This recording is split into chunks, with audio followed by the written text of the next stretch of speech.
In the winter of 1917, a British raiding party crawled back across no man's land carrying a weapon their officers had told them to hide. Within a year, governments had branded weapons like it illegal and ordered them destroyed. Some were so hated, a man caught holding one could be shot on the spot. This is a countdown of 20 Great War weapons so far past the rules of war, no army wanted to hold them again. Number 15 is a pistol the German gunners fed with a spinning drum. Number 4 looked dragged out of a medieval siege. And number 1 was the weapon men were shown the least mercy for carrying. We start at number 20. Number 20, the trench shotgun the Germans tried to ban by letter. When American troops reached the Western Front in 1917, they brought a short pump-action Winchester, the model 1897, its barrel cut down and a bayonet lug welded to the muzzle. In the close mud of the Meuse-Argonne, a single soldier of the American Expeditionary Force with 6 shells of double-aught buck could clear a fire bay before the men in it could turn around, and the Germans knew it. In September of 1918, Berlin sent a formal diplomatic protest through the Swiss, declaring the shotgun a forbidden weapon and warning that any man captured with one, or even carrying the shells for it, would be executed. General Pershing's headquarters refused to withdraw a single gun and promised reprisals of its own. The shotgun stayed in the line to the last day of the war, but the protest clung to it like tar, and for a generation afterward, the world's armies treated the fighting shotgun as something faintly shameful, a weapon a proper soldier did not want his name attached to. Number 19.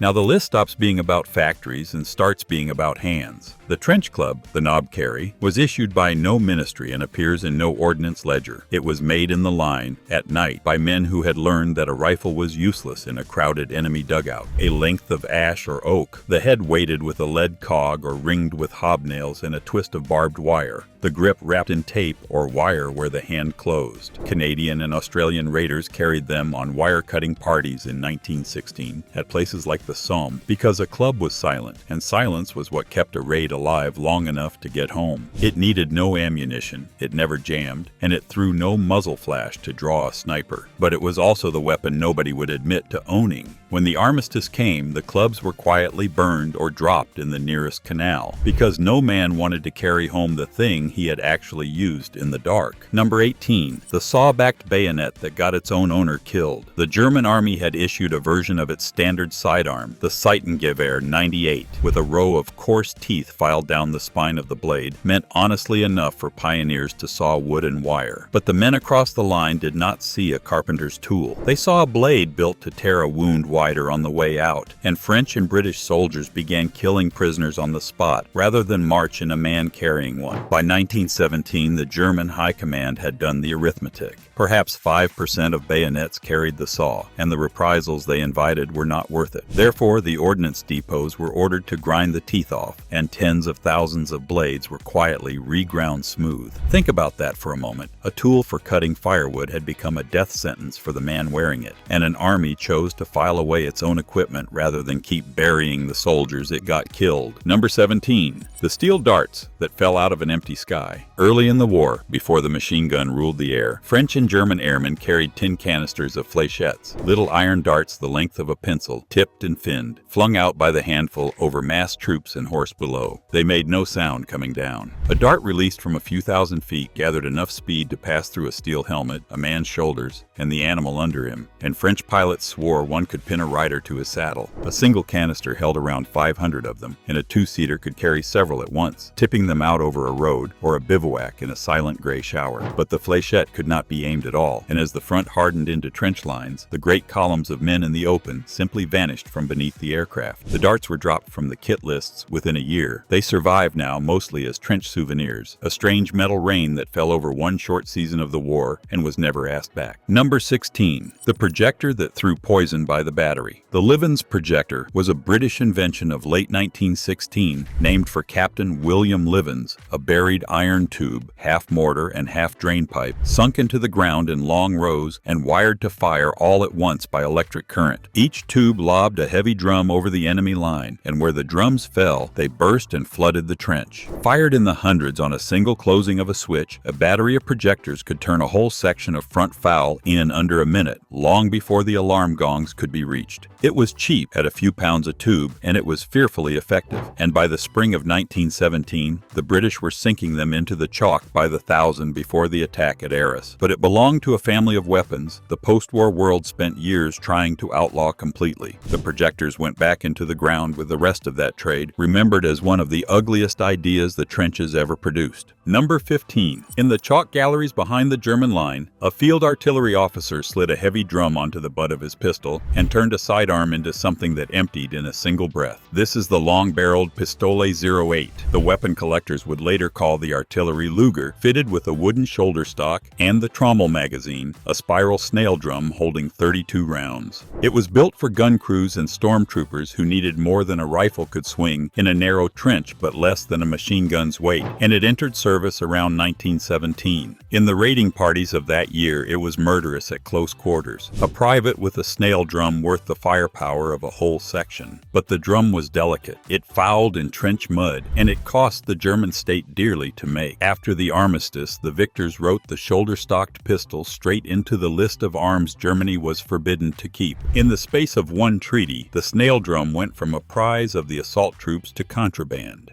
Number 14. Stay with this one, because it is the rare weapon that let a man fight without ever showing his face. At Gallipoli in 1915, pinned in shallow scrapes where lifting your head for a heartbeat meant a Turkish bullet, an Australian lance corporal named William Beach rigged a rifle to a wooden frame with a periscope and a string trigger. The periscope rifle let a marksman aim and fire from below the parapet, his eyes at the mirror while the rifle itself sat a foot above him in the open. Along the trenches at Quinn's Post, where the lines lay a cricket pitch apart, the contraption turned certain death into a workable stalemate, and the men made hundreds of them from ration boxes and hand mirrors. But it was slow, it was clumsy, and the glass caught the sun and gave a man's loophole away. Once the fighting left the ridges, it faded out. No treaty ever banned it. It simply belonged so completely to that one desperate clifftop summer that no later army bothered to carry it into a war again. Number 13. The rifle built to kill a tank. That half killed the man firing it. When British tanks first crawled over the wire at Cambrai, the German infantry had nothing that could stop them. So Mauser simply scaled a rifle up to monstrous size. The Tankgewehr of 1918 stood over 5 feet long, weighed close to 40 pounds, and fired a round as thick as a man's thumb, a 13mm slug that could punch through armor plate at a few hundred yards. A two-man team carried it. One the rifle, one the ammunition, and around 15,000 were built before the war ended. But there was a price, and the gunner paid it in full. The recoil was brutal enough to crack a collarbone or wrench a shoulder from its socket, and men fired it lying down with their jaws clenched and their eyes shut. It worked, which was the whole trouble. It punished its own crew so cruelly that the moment the fighting stopped, every army on Earth went looking for any other way on God's earth to stop a tank. Number 12. The stick grenade with a jacket made for slaughter. The German infantry's stick grenade, the thing the Tommies christened the potato masher, was a plain can of explosive on a wooden handle, thrown half again as far as any ball grenade because of the leverage in the throw. On its own, it was mostly blast, meant to stun and clear a dugout, and it was made in the tens of millions, hung in canvas buckets along the fire step where any man could snatch one up. But there was a sleeve that slid over the head, a serrated cast iron fragmentation jacket that turned the whole thing into a shrapnel bomb, and that was the version raiders truly feared. A stormtrooper could hang half a dozen handles from his belt and cross an enemy trench throwing the entire way, a walking bombardment. It defined trench fighting for 4 years on the Western Front, yet when the armistice came, that fragmentation sleeve was exactly the sort of refinement the Allied disarmament commissions went hunting for, and the workshops that cast them were ordered shut, their tooling broken up along with the guns. Number 11. The knife that was also a fist. By 1918, the Americans had studied 2 years of French and British trench raids and built a purpose-made killing knife, the Mark I, with a cast bronze grip that closed over the fingers as a set of knuckles, each knuckle crowned with a small pyramid stud and a heavy skull crusher pommel at the base. It was a dagger, a knuckle duster, and a mace in a single casting, and the government ordered well over 1 million of them in 1918 from firms in France and the United States, stamped US 1918 across the guard. In the confined violence of a dugout, it needed no room room to swing and left the user no second thought. But that single-mindedness was its curse. It was a weapon with one purpose and no honorable one, and the armies that kept it after the war kept it locked away. The brass knuckle knife became the thing shown in museum cases behind glass, carefully labeled and lit, precisely because no soldier of a peacetime army ever wanted to be handed one and told what it was for. Number 10. The drainpipe mortar that changed how a trench died. Before 1915, the British had almost no way to drop a bomb into an enemy trench 100 yards off, and men improvised with jam tins and catapults. Then Wilfred Stokes, a civilian engineer, designed a mortar so simple it was little more than a smooth steel tube on a base plate with a fixed firing pin at the bottom. A crew dropped a bomb down the barrel and it went, and a trained team could put half a dozen bombs in the air before the first one fell to earth. The Stokes mortar handed the infantry its own pocket artillery, cheap and light enough to carry forward in an attack, and by war's end, tens of thousands had been made, and every army was racing to copy it. This one was never banned. It was simply too good to give up, and it stayed. But its earliest bombs were treacherous things, prone to bursting in the tube, and the men who first served it learned to love it and dread it in the same breath. Number 9. The first true submachine gun, born in the last summer of the war. German designers had spent years chasing a weapon that fired pistol rounds as fast as a machine gun, yet could be carried and worked by one man. And in 1918, Hugo Schmeisser gave them the Bergmann, the MP-18. It fed from the same 32-round snail drum as the artillery Luger, and it was issued to the elite stormtroopers who spearheaded the Great Spring Offensive of that year, men trained to flood a trench and clear it faster than the defenders could lift their heads. Perhaps 5,000 reached the front before the armistice, too few and too late to change the outcome. But the weapon frightened the victors so badly that the peace treaty singled it out by name, forbidding Germany to make or hold it. A gun that saw only a few months of fighting was judged too dangerous to be allowed to outlive the war that made it. If you have come this far into the list, you already know the trenches produced things no sane world would ever want back. Take 1 second to subscribe and let us get to the weapons the treaties hunted hardest of all. Number 8. Here is a weapon almost nobody outside a handful of workshops ever laid eyes on, because its own side buried it. In 1918, the American designer John Pedersen built a secret device that slid into a specially modified Springfield rifle in place of the bolt, turning an ordinary-looking rifle into a self-loading weapon that spat small pistol-sized rounds. The plan, called by the cover name the automatic pistol, was to hand out over 100,000 of them for one overwhelming assault in the spring of 1919, catching the German line with a wall of automatic fire from rifles that looked entirely normal. The war ended first, therefore the army was left holding a secret it no longer needed, and rather than let the idea slip loose into the world, it did something remarkable. It gathered nearly every device back in and destroyed them. Some 65,000 melted down almost to the last unit. Today, a surviving Pedersen device is among the rarest objects a collector can hold, a war winner its own makers chose to erase from history. Number 7. The bullet that was lawful against a balloon and a crime against a man. High over the trenches hung the observation balloons and the great hydrogen airships, and an ordinary rifle round passed clean through them without doing much at all. So British inventors developed incendiary and explosive rounds, the Buckingham and the Pomeroy, designed to set that lifting gas alight and bring the whole thing down in a sheet of flame. And by 1916, they were bringing down Zeppelins over the fields of Essex and Hertfordshire, whole airships falling in flame that could be seen for miles. Against aircraft and balloons, the rounds were permitted, but the same bullet fired into a man's body was precisely what the old Hague declarations had tried to forbid, and pilots carried written orders proving their incendiary ammunition was meant only for the balloon lines. A flyer forced down with those rounds and no paperwork to explain them could expect no sympathy whatever. The bullet lived inside a strange legal cage, entirely lawful when it was pointed at the sky, and something close to murder when it was pointed at the ground. Number 6. The machine gun taught to fire through a spinning propeller. For the first year of the air war, a pilot who wanted to shoot straight ahead risked sawing his own propeller to splinters. Then in 1915, the Germans fielded an interrupter gear, a system that timed a machine gun to fire only in the split gaps between the turning blades, and the Dutch designer Anthony Fokker fitted it to his Eindecker monoplane. Suddenly, the whole aircraft was the gun, aimed simply by pointing the nose, and for one bitter winter, the Fokkers cut Allied machines out of the sky almost as they pleased. The airmen on the receiving end named that season the Fokker Scourge, and the reconnaissance crews of 1915 called their slow, unarmed machines Fokker fodder, sent up knowing they could not fire back. This weapon was never outlawed either. It was far too important, and within a year every nation had copied or stolen it. But the men who first faced it, flying machines that could not shoot back, remembered it as one of the most one-sided horrors the war ever dealt them. Number 5. The humble spade that soldiers filed down into an axe. Every man in the trenches carried an entrenching tool, a short spade for digging in, the least warlike object in the whole of his kit. But raiders on both sides discovered that a spade with its edges ground sharp made a near-perfect trench weapon, short enough to swing in a dugout, heavy enough to break bone through a helmet, and, best of all, an official issue item no officer could ever confiscate. A sharpened spade was a shovel, 1 hour, and something far worse the neck, and it cost the army nothing extra at all. German and French raiding parties alike prized them above any purpose-made knife, and quiet workshops behind the line ground the edges to a razor before a night raid. The men who used them that way rarely spoke of it once they were home. This was the darkest kind of forgotten weapon. Not a marvel of engineering, but a plain tool bent to a purpose it was never designed for, picked up in the dark and quietly set back down against the parapet when the killing was done. Number 4. In the forward saps of the French line, a sergeant hauled back the arms of what looked for all the world like a giant crossbow and laid a live grenade into its cradle. This is the sauterelle, the grasshopper, a spring and cord machine that flung a grenade far further than any human arm, out across the wire and down into the enemy trench without the thrower ever showing himself above the sandbags. The British and French both fielded these bomb-throwing engines through 1915, alongside cousins like the heavier West Spring gun. In the desperate stretch of 1915, before proper mortars reached the front, and when a battalion might have only a handful of rifle grenades to answer an enemy barrage. For a few strange months, a medieval-looking contraption of wood and steel springs was serious frontline kit, able to pitch a grenade the better part of 100 yards. But it was wildly inaccurate and forever snapping its cords in the cold, and the instant the Stokes mortar arrived, the catapults were dragged out of the bays and abandoned. Few weapons in all of history have ever looked so lost in their own century. Number 3. Now we cross the last line into the weapons the law itself named by name. The dum-dum, the expanding bullet, had already been forbidden by the Hague Declarations before the war so much as began. A round that mushroomed on impact and tore a wound many times worse than a clean shot punched straight through, the kind of injury no field dressing could ever hope to close. Both sides swore blind they never used them. Both sides accused the other of it constantly, and both were sometimes right, because in the trenches men filed the tips from their own rifle rounds, or reversed the bullet in its case to make a soft-nosed round by hand. A soldier taken prisoner with tampered ammunition in his pouches could be treated as a war criminal on the instant, with no trial and no mercy shown. The expanding bullet was the rare weapon that was already illegal on paper before it was ever chambered, and carrying one, or even being found near a filed round, turned an ordinary infantryman into something the enemy felt fully entitled to shoot out of hand. Number 2. The cloud that carried no aim and no conscience. On an April evening in 1915, on the ridge north of Ypres, the German army opened the valves on some 5,000 buried cylinders and let the wind roll a low green wall of chlorine gas across the French colonial line. Where it drifted, men drowned standing upright in the open air, and the front tore open along 4 miles. The French colonial troops had no masks of any kind, and men held wet rags and handfuls of loose earth to their mouths as the cloud rolled over them. Gas was not so much fired as released, a weapon that could not tell a soldier from a stretcher-bearer, and went wherever the breeze carried it, now and then curling back over the very men who had loosed it. It came to define the whole horror of the war more than any single shell ever could, and it was the weapon the world afterward reached hardest to bury, written into treaty after treaty through the 1920s, until the cylinders and the projectors that carried it were among the first things a beaten army was ordered to surrender and destroy for good. Number 1. The weapon a man was almost never permitted to surrender. The German flamethrower, the Flammenwerfer, first used in force against the British at Hooge in 1915, was a tank of pressurized oil strapped to a man's back and a lance that threw a rod of fire some 30 yards into a dugout or a pillbox. Whole strong points that no bombardment on Earth could crack simply emptied out, their garrisons fleeing into the open or burning where they crouched. But the men who carried the tank lived under a private curse. The apparatus marked them as the target every rifle on the line was hunting, and if they were taken, The ordinary courtesies of capture very often did not apply to them at all. Both sides drifted into an unspoken understanding that a flame operator was not a prisoner to be marched to the rear, but a thing to be finished on the spot. When the armistice came, the flame companies were disbanded and their tanks handed over. Of every weapon the trenches gave the world, this one carried the heaviest verdict, and the men in the line passed that sentence long before any treaty was ever drafted. So there they are, 20 weapons the Great War invented and then tried its best to disown. Some were outlawed by treaty, some by the rough justice of the trench, and a few were so ugly the men who built them chose to melt them down and say nothing more. What stays with you in the end is not the engineering. It is that ordinary men, handed a spade or a length of ash or a cylinder of gas, worked out exactly what it could do in the dark, and then spent the rest of their lives not talking about it. If your own family kept something from those years, a bayonet in the attic, a shell case beaten into a vase, a tarnished medal in a drawer nobody opens, tell us in the comments what it was and who carried it home. Those small quiet objects are the last honest witnesses left. And if a story told this way is worth an evening of yours, the next one is already waiting on the screen.